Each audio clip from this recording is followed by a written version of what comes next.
नमस्कार दोस्तों, बहुत बहुत स्वागत है आपका संवाद न्यूज इंटरनेशनल पर। मैं हूं काफर बुत परस्त राम भक्त राष्ट्रभक्त संकेत चतुर्वेदी।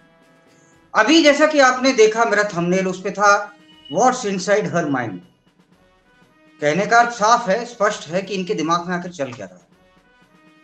ये प्रश्न इसलिए लाजमी हो जाता है क्योंकि ये इंडिया के ग्रैंड ओल्ड पार्टी की सबसे बड़ी नेता हैं। हालांकि ये बात अलग है कि ये बिना लोकसभा चुनाव लड़े, बिना लोगों के बीच में आए हुए डायरेक्टली राज्यसभा के थ्रू जा रही हैं। लेकिन फिर भी कांग्रेस में पत्ता इनके इशारे के बिना नहीं फिर सकता। तो इनके दिमाग में क्या चल रहा है ये जानना आपके लिए बेहद जरूरी है।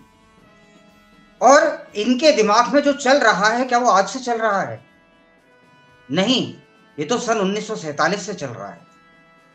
क्योंकि जो नेहरू जी थे वो तो कहते थे by matter of chance I am Hindu. तो भैया पंडित क्यों लिखते थे? 14 अगस्त 1947 को बोला कि हिंदू मुसलमान सब एक साथ नहीं रह सकते, इसलिए पाकिस्तान बना दिया जाए। 21 लाख आदमी इस दौरान मारा जाता है, 33 करोड़ भारत की कुल पॉपुलेशन। उसके बाद 15 अगस्त को कहने लगे जो बचे हुए वो रह सकते हैं। कहानी यही थमती नहीं है, ये थोड़ा और आगे बढ़ती है। मनमोहन सिंह जी आते हैं, तब तक मनमोहन सिंह जी कहने लगते हैं भारत के संसाधनों पर पहला अधिकार मुसलमानों का है। माफ कीजिएगा, अगर कोई कांग्रेसी मुझे सुन रहा है तो वो जान ले ये बात कि ये पॉलिसी सेकुलरिज्म की नहीं है। This is way of Muslim appeasement. Hindu अपने ही राष्ट्र में अनाथ है, लिटरली है। लेकिन अब जिस बात के लिए मैं प्रोग्राम कर रहा हूं वो आप लोगों को समझाने का प्रयत्न करता हूं कि इनके दिमाग में चल क्या रहा है। इनके दिमाग में जो चल रहा है, जैसे अभी इन्होंने सैम पित्रोदा ने, जिनके बाल इटालियन से लगते हैं, काली दाढ़ी में पता नहीं कहां, ऐसा लगता है बड़ा अजीबोगरीब हाइब्रिड है ये। तो ये हुआ तो हुआ वाले जो भाई साहब थे, इन्होंने जानबूझ करके ये तुर्रा छोड़ा था और बिना सोनिया गांधी के आज्ञा के ये छोड़ नहीं सकते। या ये अगले दिन ही आकर के माफी मांग लेते अगर ऐसे ही मुंह से निकल गया था तो ये नहीं कहा जाता निजी बयान है। इन्होंने जो छोड़ा कि साउथ इंडिया के अफ्रीकन मूल के लगते हैं, यहाँ के अरब के लगते हैं, वेस्टर्न इंडिया के, और नॉर्दर्न इंडिया के यूरोपियन लगते हैं, नॉर्थ ईस्ट के चीनी लगते हैं। इससे आप समझिए डायरेक्ट फायदा है किसको? इससे अगर मान लीजिए नॉर्थ ईस्ट इंडिया की अगर बात होती है तो डायरेक्ट फायदा है चाइना को। यही तो चल रहा है इनके दिमाग में। इनके दिमाग में बेसिकली, और बड़े ब्लंटली कह रहा हूं, यूजुअली लोग बात हिम्मत नहीं करेंगे बोलने की, पर मैं कह रहा हूं इनके दिमाग में चल रहा है how to rip India apart for their own profits. Yes, that's what going in their minds. यही बात आपको समझने की जरूरत है। यही बात आपके लिए काफी होनी चाहिए कि आप पहुंच जाएं वोटिंग करने के लिए अपनी। अगर जो लोगों की बची है वो जरूर जाए करने के लिए। क्योंकि आप देखिए, समझिए, इन्होंने क्या कहा था कि राहुल गांधी का मैं आपको बयान दिखाता हूं। राहुल गांधी ने देखिए क्या कहा था। राहुल गांधी ने बोला कि मैं इस देश का एक्सरे कराऊंगा, और एक्सरे कराने के बाद में जो मेरे पास में जो मतलब पता लगेगा कि किस पे कितना पैसा है, उसको मैं रिडिस्ट्रीब्यूट करूंगा। किसी की पहली बात तो अचीवमेंट्स आप कैसे रिडिस्ट्रीब्यूट कर सकते हो? अगर ये गलती से जीत जाते हैं तो अंततः क्या होगा ये भी बता देता हूं।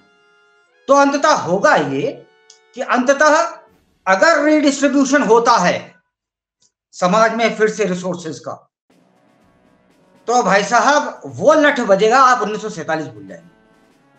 क्योंकि आदमी कहेगा ये पॉलिटिकल एंड की बात ही नहीं है, ये तो चमची और अंधभक्त की बात नहीं है। पहले तो खेत खलियान बचा, उसके लिए लड़।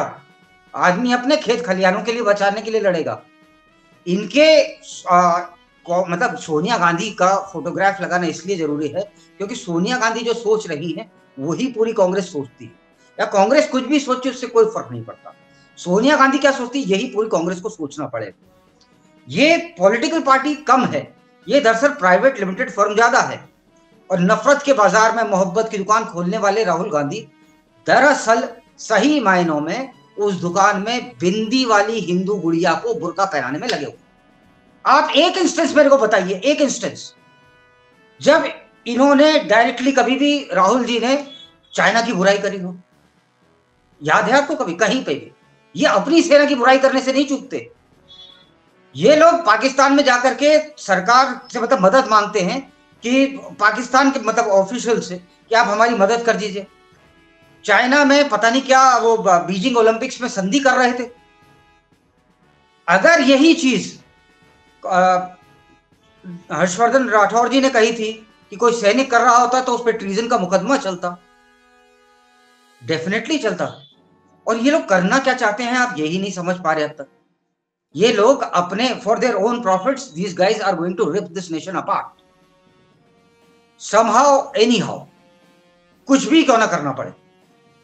इन्हें आपसे अर्थात हिंदू कम्युनिटी से कहीं ना कहीं, और मैं बड़े ओपनली बोल रहा हूं, मैंने कहा था लोग बोलेंगे नहीं, मैं बोल रहा हूं इन्हें हिंदू कम्युनिटी से बेसिकली नफरत है। और मैं और थोड़ा नीचे आता हूं, याद करिए मल्लिकार्जुन खड़गे का डायलॉग। मल्लिकार्जुन खड़गे ने क्या कहा था? उन्होंने तो कह दिया था ना कि वो हम लोग रिडिस्ट्रीब्यूट करेंगे। उन्होंने भी राहुल गांधी की बात को आगे रखा कि रिडिस्ट्रीब्यूशन होगा एसेट्स का, और जिसके जितने बच्चे होंगे उस हिसाब से दे देंगे। अब तुम्हारे कम है तो मैं क्या करूं? खड़गे साहब, चैरिटी बिगिंस एट होम। सबसे पहले बताओ आपके कितने, उसी हिसाब से रिडिस्ट्रीब्यूशन होगा। आपको अधिकार क्या है मेरी प्राइवेसी में, मेरे लाइफ में घुसने का? ये सोचने वाली बात है सर। और दोस्तों, एक बात और मैं आप लोगों को बताना चाहता था कि ये कह रहे थे कि अगर ये सत्ता में आते हैं तो धारा 370 वापस ले आएंगे। अभी तक तो जहां पर इनकी कर्नाटक में सरकार है, हमने देखा है कि अगर अजान के टाइम में हनुमान चालीसा बजा भी डाला तो पिटाई खाओगे। सच बात दोस्तों ये है, भारत का 100 crore Hindu, for Hindus and for Christians as well, एक बहुत बड़ा मार्केट है।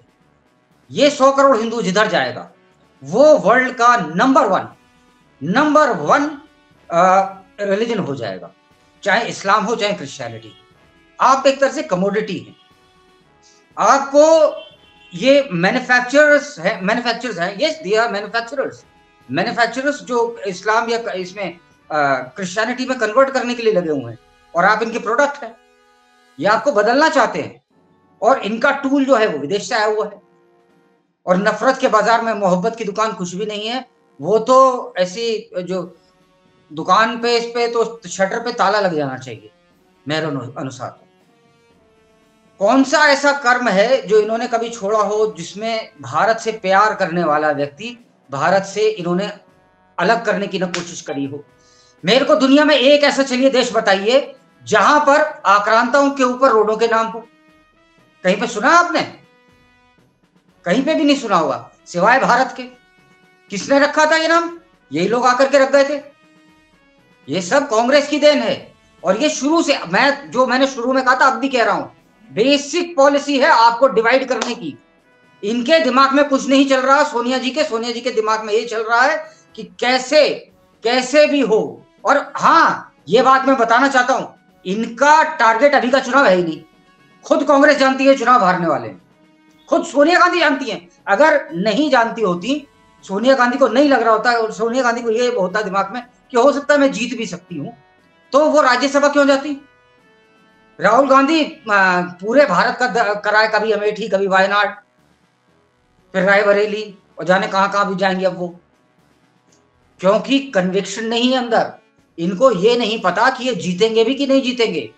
लेकिन इन्होंने जो अपना मैनिफेस्टो जो बनाया था, जो अपना घोषणा पत्र बनाया था ना दोस्तों, वो इसलिए बनाया था और ऐसा ही बनाया था कि कहीं ना कहीं जो फ्यूचर में इनको 2029 या उसके बाद में इनको काम आ पाए। ये बाद में लोगों को बता पाएंगे, देखो देखो हमने तुम्हारे लिए खूब सुविधाएं करी हैं। मुस्लिम्स को बता पाए। और मुस्लिम्स, और पहले तो ये आर्यन ले आए थे, आर्यन और द्रविडियन। सिवाय देश को विभाजित करने के कांग्रेस की पॉलिसी रही क्या है? अब एक सुप्रीम कोर्ट में अभी नेताजी हैं, उनकी जमानत हुई है, आंतरिक जमानत उनको मिली है, इंटरिम बेल, अरविंद केजरीवाल।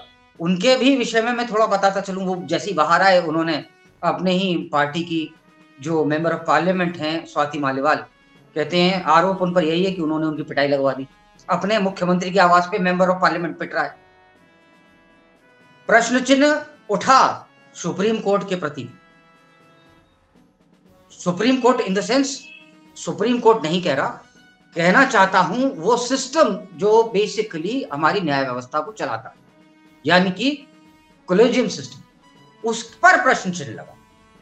तो उस पर प्रश्न चिन्ह जब लगा, इन जो जज साहब ने बेल दी थी वो उनको कई लोगों को वो सरपास करते हुए आए थे। कोलेजियम सिस्टम आपको पता है कौन लाया था, किसके समय में आया था?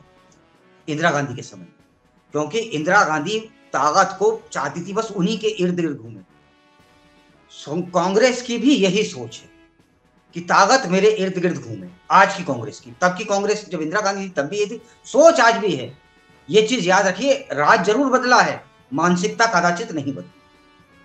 और कदाचित ये बात भी नहीं बदली इन लोगों के लिए कि मैंने we are so very good and you are so very bad, we are born to rule, you are born to be lead.